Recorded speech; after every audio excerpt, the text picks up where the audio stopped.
what is this? You went to London for this Trevor Noah event? Yeah, you think, okay, World War II, going to London, maybe that'll be in the bunkers, Churchill's bunkers. No, we were in the Gfinity Arena, which is an esports arena, which is really just a retrofitted studio or a theater in a movie theater. I watched that stream, and I watched Call of Duty's stream as well, and this stream was a little lackluster. It was a lot of just sitting around with the DICE developers and Trevor Noah trying to crack wise, I guess. But I thought Trevor did a pretty good job. He was more natural than a lot of these hosts. He started really clunky, but once he got into the rhythm of just reacting as opposed to reading scripted stuff, yeah, I thought he settled in. But it was a weird event. I mean, so the way we experienced it, we saw the game for 3 hours before that. Oh, we really? talked about it. Yeah, we got a cover story worthy dive into the mechanics of the game. And then they showed us the trailer, which has that, that EA grease all over it. It just, it does not really sell the game that well, I don't feel. It's a hell of a trailer, but I don't know if it conveys exactly what's great about the game. But watching it again, it's kind of cool. There's no soundtrack. It's all one shot. It's a cool style. It's a cool style. I don't know if I'm excited about the gameplay from that trailer. It feels weird, and everything that you see in that trailer is actually in the game. So when you see a lady, on her back, scooching back and shooting, like that's a new mechanic in the game. You can pick up a grenade that somebody else threw, and hopefully that cuts down on the grenade spam. Like everything you saw in there is in the game, including the customization that pissed everybody off. Ooh, okay. But I guess I had the deep download in the game, and like as a Battlefield purist who I've been playing that game since it began, I still play every month. I love that game. The stuff they told me about what they're doing to squads and how they're changing the multiplayer, I'm stoked about. Okay, so what's the biggest takeaway? What's the biggest shakeup to the formula here? So you remember Operations Mode from Battlefield 1, where it's kind of like it's a long form match play where it can take place over multiple maps. They're building on top of that with Grand Operations, which is also changing the modes you're playing within those little segments of the match. So that seems kind of superficial, doesn't it? Like, all right, we're going to switch around to Conquest for this section and then go back to Rush, yada, yada, yada. Smart idea. But they have they're adding new modes to the mix, and they're always going to be evolving. So the Grand Operation is a part of the new live service. So it's going to change all the time what modes are going to be there. When they're focusing on a particular theater of war, they're going to change it so it fits historically, so it does maintain some of the realism that the fans were pining for when they saw ladies with robot arms. Right. Well, I mean, by the way, that biotic arm thing is era specific. Like, I don't think they're doing anything sci-fi. I think it is something they saw like in old tapes. Everything's pulled from something somewhere along the line. They're not going Terminator or anything like that with this. Yeah, did it seem wackier in general? Did it seem pretty grounded based on the hours of the stuff that I like? Yeah, I mean, the gameplay is going more realistic. So you're starting with less resources to make you more dependent on your squad members. Everybody can heal each other or pull somebody from behind cover to heal. It just takes longer if you're not a medic. The medic gives you a health buff, and he can heal way faster. Okay. They're changing a lot of the ways, like, the destructibility has always been a factor in this game. And, at the end of a match, everything's decimated. They're giving you fortification tools. So when you've taken a capture point and people are going to be coming in, you got to basically resupply. You can build a resupply point, and then you can refortify some of the broken down buildings to give you something to hide behind. Yeah, so I was watching the stream with the archive chat on there, which was a real hoot. Yeah, but during that part in particular, people were outraged. Like, don't turn my Battlefield into Fortnite. Yeah, it's F not you, Fortnite. It's so controlled. Like everybody can build some stuff, but only the engineer class can build the real stuff that you want, like, like stationary weapons and things like that. So it's just creating squad dependence, and it's rewarding squad dependence as well. If as you do objectives that your squad leader is marking on the map, you're developing a resource pool of points that you can spend for like a big ticket item. Maybe you need a supply drop because you're in the middle of nowhere and you need reinforcements in terms of bullets and health packs. Maybe you can drop in a really specialized tank that only your squad can use. Or like the high-end stuff is like V1 rockets that you can shoot that actually create like a blast blowback that'll knock people back and punch a hole through a defense. Like they're adding stuff that it's kind of like a squad kill streak, I guess you could say. Okay, that's cool. But you can only get that stuff. Like lone wolves get nothing. They get none of this, and they also, one of my biggest pet peeves is the guys that don't PT the FO, play the effing objective. They sit up on a ridge and they snipe all day, and they're fine. You're not fine anymore. Your health doesn't regen. If That's you get interesting. hit with bullets, you're gonna have to go, get healed up, and if you're running out of ammo, you're going to have to go back and get more ammo. Right. So hopefully it cuts down on some of those annoyances that have always been a part of the Battlefield experience. That's pretty smart. So in the pitch for the live stream, they said we want to focus on like some unseen locations of World War II because we're doing the war stories again, which I liked in Battlefield 1. I thought it was kind of cool, just little vignettes, quick storytelling. Some were better than others. But with the maps now that you've seen, are they focusing on like the classics from 1942 and bringing those back? I asked them about that, obviously. They were playing coy. There's no doubt you're going to see like some of the fan favorites, but they also said they're using inspiration from some of those early maps to inform how they're doing their new modes and their new maps. So I think some parts are going to be repurposed in interesting ways where if you played 1942, you might go, oh, wow, they took that from this map. You know, there's going to be some of that integration. But they are focusing on new theaters of war. You're going to be fighting an Arctic War in Norway. You know, like the stuff that they teased was like pre-fall of Europe. Okay. You know, which movies don't really explore. You know, we saw a little bit of that in Dunkirk, but you know, the big beats, the Saving Private Ryan's, the Band of Brothers TV shows, you know, all the other World War II video games you've ever played have focused on what happens once the Americans get there. Right. You know, and they're looking at the war from a wider lens, and I think there's going to be a lot of interesting things they can do. From a nice Swedish lens. Yeah. On skis. What? Yeah, like one of the concept arts had a guy on. Oh, okay, that's skis. fun. That could be a all good time. I'm going to do. I'm going to just play that map. Just down I go.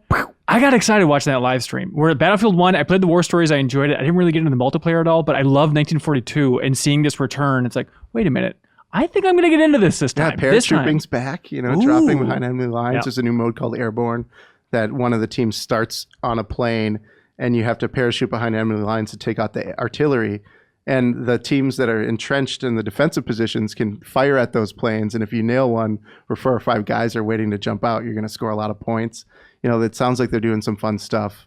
Cool. That we haven't had in Battlefield for a while. Yeah. Also, co-ops coming back for the first time since 3, I think is what they were saying. Yeah, with a new mode called Combined Arms, which again is They're playing just on the paratrooper arms sewn idea. together of 2 people. It's like a 3-legged race. So we don't know a lot about that. I think they're going to talk about that after E3. So we'll find out more about what that is and how it plays out. And then the other big part is, you know, they're killing premium. No more premium. That No got loot a huge boxes. reaction from the crowd. Yeah. So what does that mean exactly? So it means a couple things. One, the community will no longer be fragmented between the haves and have-nots. You know, like Battlefield's always pumped a ton of maps out and millions of players. I'm pretty sure millions. I don't think I've ever seen actual stats, but everybody I know that is in the Battlefield community always buys that because you want the new maps, right? You want the new stuff. Now everybody's going to be on the same playing field, but what I'm curious to learn is like, so how many fewer maps are we talking now? Like how many fewer modes as it goes on as a live service? Because you look at games like Rainbow Six Siege, it only has 18 maps. It came out in 2015. Battlefield 1 had 32 maps. It came out in 2016. Are you kidding me? I had no idea it got that high. That's it's insane. like 4 per, you know, like they really push, you know, like new experiences. But they didn't explain any benchmark of like, we will have the same amount of maps that Battlefield 1 did by the end of its life. No, they would not talk numbers. All they said is that they're really making sure there's going to be new stuff for you all the time. And they also said it's not just like the competitive multiplayer. There are going to be potentially new war stories. Oh, that's and awesome. new combined arms missions as you push into new months. New and war they're story. going to be kind of themed based around theaters of war as well. They're chapter based. Okay. Yeah, like Endor. You're going to have the Battle of fantastic. Endor will be one of I them. heard that one's really good. Solus? Yeah. So I was amazed by that crazy reaction to getting rid of the premium pass and all that stuff. Like, can you just give me a read on the Battlefield community's thoughts on Battlefield 1 at this point? Is it people were pissed about that, but overall they were happy with that game? Generally, you know, like I think the weapon variety really kind of started to wane in the later, you know, months of Battlefield 1. You know, like it felt a little too samey. I think people are really excited to get back to a little more advanced, you know, artillery. A little bit more. Less horses, you know, more actual like cannons. Right. Less freaky looking tanks, more just some good classic good classic tanks. Tigers. You know, like I think Shermans, you know, people are going to be excited about that stuff. And I mean, it's 16 years ago was the last time we had a World War II proper Battlefield game. Yeah. You know, they did 1943, but that was just a reimagining of classic maps. Heroes was the cartoon version of World War II. No, we don't talk about that anymore. I like Heroes, damn it. It's awful. No Normandy. None of those familiar things, right? Yeah, I mean, I wouldn't be surprised if they do something way. They've got to have that down the Omaha line. Beach map, man. It's got to come back. Yeah, Wake That's so Island fun. will probably be. It's guaranteed. You know, like Yeah, they that one's can't classic. turn Year fans down 2 like maybe. Yeah, I don't know, but I mean, this is something, and like, you wonder like how are you going to make up all that lost money? You know, those premium packs were expensive. So Yeah. there's no loot boxes. They've said that there is a lot of customization, and I think that's going to be, they're going to go for more of an Overwatch. Like, oh, I really want that costume or I want that accessory, because this is the first game where you can actually customize your soldier head to toe in Battlefield. You know, it's not just your weapons. There's like 7 or 8 points of customization on weapons now that are cosmetic. There's your arms, your accessories, your torso. Things are going to get pretty wacky. There's Yeah. going to be like 1,000 different leather jackets. I guarantee it. Like With just like different things different on the logos. back. Yeah. And you know, a lot of people were pissed off about that. They want the authenticity, but I mean, we're talking about a game where you can like stand on the wing of a plane that's in the air and shoot a rocket. That's off what of it, people you know, like about Yeah, Battlefield it's is fun. the That insane stuff Battlefield actually happened moments. back in the day. Yeah, that's true. My you know, grandpa, he was one of those wing surfers.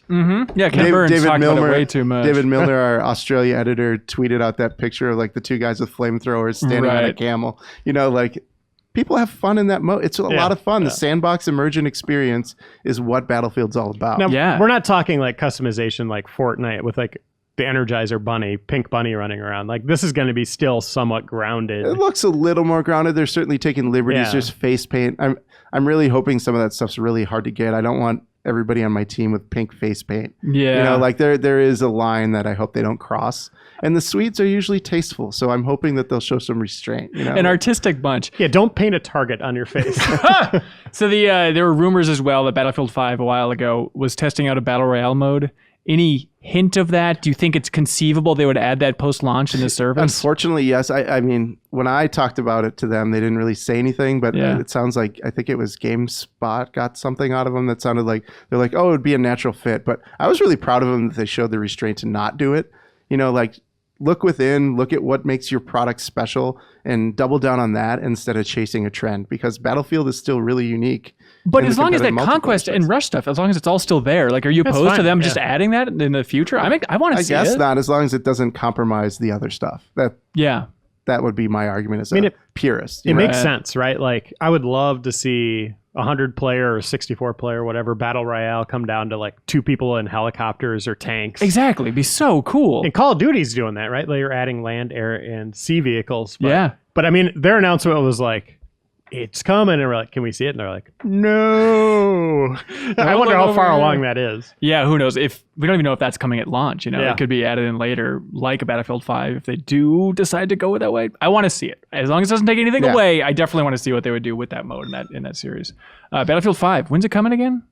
In October. October. There's like Is it the 4 different 27th? dates because it's EA and they have Oh, to, that's right. you know, like I think the 11th is one of the dates, the 14th. The 19th is the final day when the game's out. Okay, If that you're not in classic EA the mush. play first or you're not in the deluxe edition, it's the week before Red Dead. That was just a clip from a larger show called The Game Informer Show. You can find it on iTunes, Google Play, or GameInformer.com.